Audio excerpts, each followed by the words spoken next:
Watch this. There are two reasons you can't use your waist against underspin, and the fix depends on which one you have.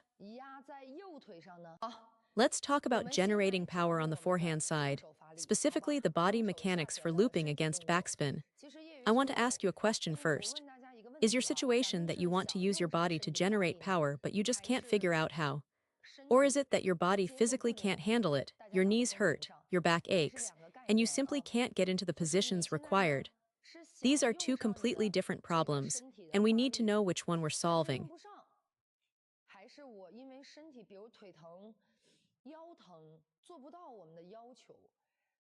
If your body wants to do it, but you just can't get the power to come through, that's actually the simpler fix.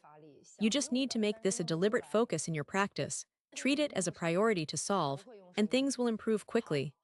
Now let me start with the forehand side. The most critical question is, what do we need to guarantee that leg power actually transfers into the stroke? Why do so many recreational players fail to use their legs?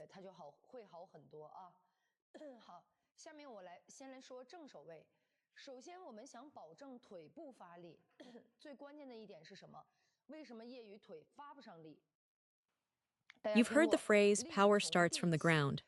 The reason your legs can't generate force is that your leg state is floating like this, rather than loaded. Watch closely, there are several conditions that must be met. First, you must sit into a genuine squat. Not floating up, and not a fake squat. This is a fake squat. A real loaded stance means you feel a distinct burning sensation in your upper thighs. That heaviness tells you you're actually sitting into the position. Without that feeling, you're not loaded.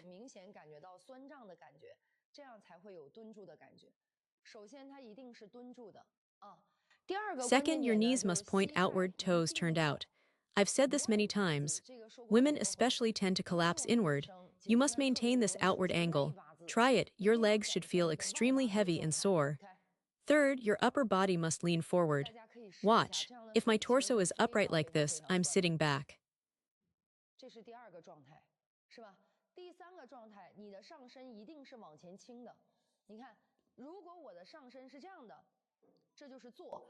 And if my torso tilts backward, that's leaning away.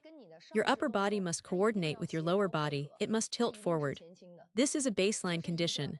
Only with a forward lean can your legs actually push force into the stroke. Only with that lean can your hips drive forward. If you stand completely upright, no matter how hard your hips push, the force stays in place. It has no path forward. So many players ask why their legs feel powerless. Focus on this. Your legs can't generate force because you haven't loaded them into a real squat. And why do your legs feel soft and wobbly? Because your knees are collapsing inward. How can you push off with any force like that? The knees must stay turned out.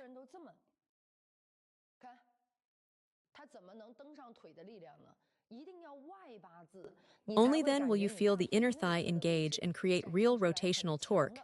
If your knees collapse inward, watch, many players sway like this when they hit. The force has no path to travel through the body. After one shot, you can't even recover for the next. You must keep the knees out so the inner thigh creates that torque and you can actually push off the ground.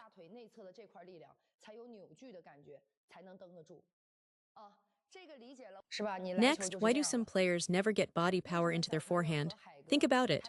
When you step over to the forehand side, if you arrive like this, without rotating your body open, you never establish a proper contact point. You'll always feel jammed. A fast ball pushes you back. A slow ball catches you at your side and you can't produce quality. I've never seen anyone generate real power on the forehand without turning the body open. It doesn't exist.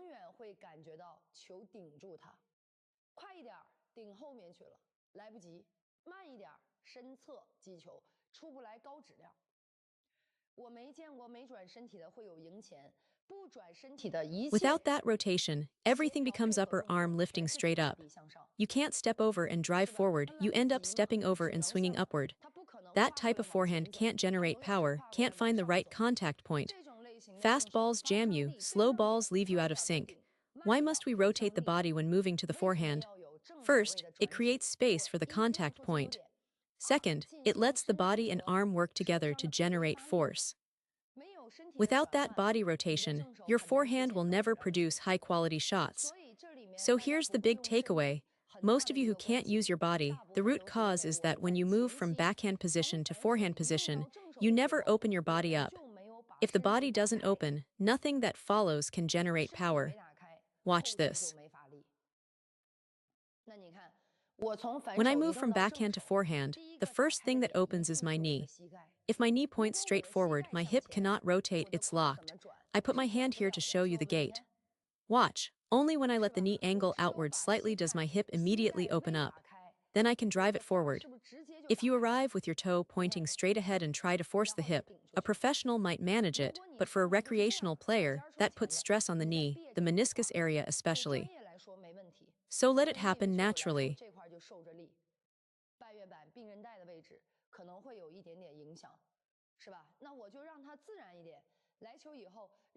As my hips open, my knee turns out slightly at the same time, and when the hip rotates through, it flows smoothly and naturally. Now here's where many players make a critical error in this sequence. Most of them shift their weight onto the left leg, but remember, we're talking about looping against backspin. For backspin, your weight should load onto the right leg. Press your center of gravity into the right leg. Watch, I step over and load the right leg. I step over and load the right leg. Even though I'm turning my hips and waist, my weight stays on the right side. If your weight falls onto the left leg, most of your force will go leftward. How can you fully drive through the ball toward the target that way?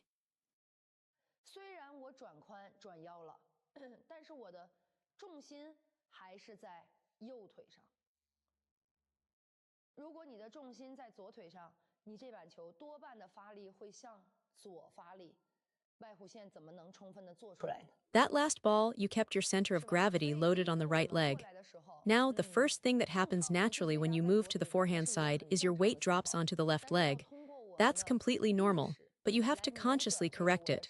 So when we arrive at the forehand position, two things matter. First, open the hips and waist. Second, press your weight down into the right leg like compressing a spring. You're storing energy. Watch, I load the right leg, coiling force into it like a spring, then I drive upward and forward. Load, then release. Load, then release. That's the spring effect. You store the energy, then explode through the ball.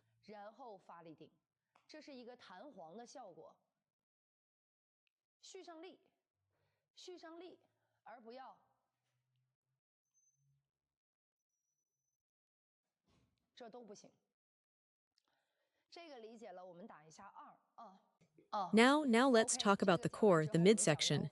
Here's something interesting. Have you ever noticed that professional players make a sound when they hit the ball? You hear it in match footage all the time, that sharp exhale on contact. There's a real reason for it, and it connects directly to how your upper body and lower body work together.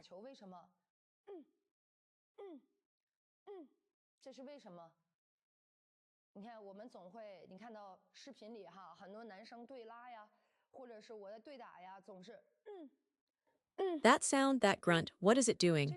Is it storing energy or releasing it? Storing and releasing are two different things. The sound happens at the moment of release.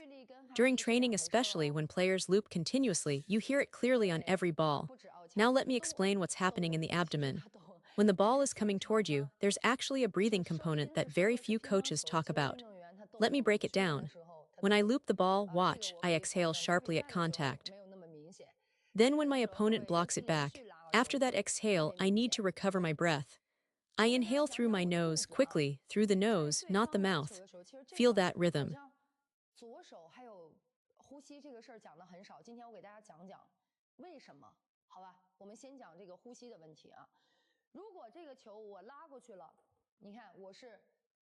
After I fire the shot and my opponent blocks it back, I've just expelled my air.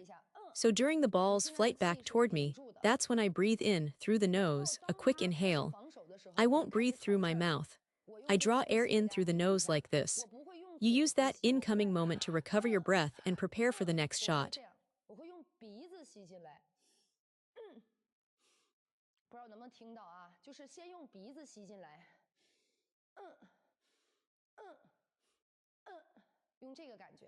Why is the timing so critical? While the ball is traveling, during your opponent's block, or while the ball is in flight, that's when you inhale and recover. But the instant you commit to your stroke, you must hold your breath. When you hold your breath, your core locks tight. If you don't, your body involuntarily loosens, everything goes soft. Think about what your core actually is. It's your midsection, your abdomen. You need that area firm, not flabby. Imagine cinching a belt tight, everything held in, solid, no slack.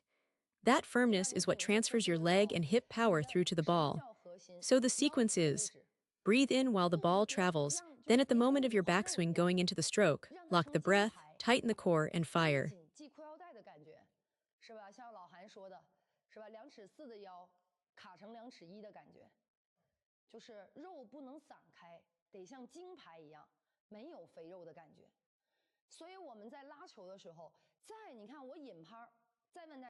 Then let me show you exactly where. Place your hand here from just below your ribcage down to your navel. That whole section is what I mean by your core. Now feel it relaxed. Then tighten it. Relaxed, tight, relaxed, tight. Here's the key: when you engage this area, you're not sucking inward, you're pushing outward. The abdomen braces by pressing out, not pulling in.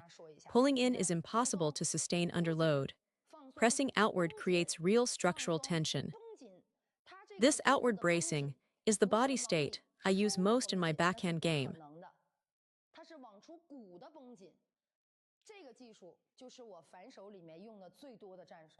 Watch my midsection. The muscle starts relaxed, then pushes outward, firms up by pressing out. Try it yourself. Push your belly outward, feel it lock. Now apply that to the backhand. I brace outward on every contact, rips, banana flicks, lifting backspin, punch blocks. All of them use this outward core engagement. So remember the 3 layers. Load the right leg like a spring for stability, open the hip and waist for rotation, and brace the abdomen outward to lock your core at contact. Practice each one separately, then combine them into one fluid chain.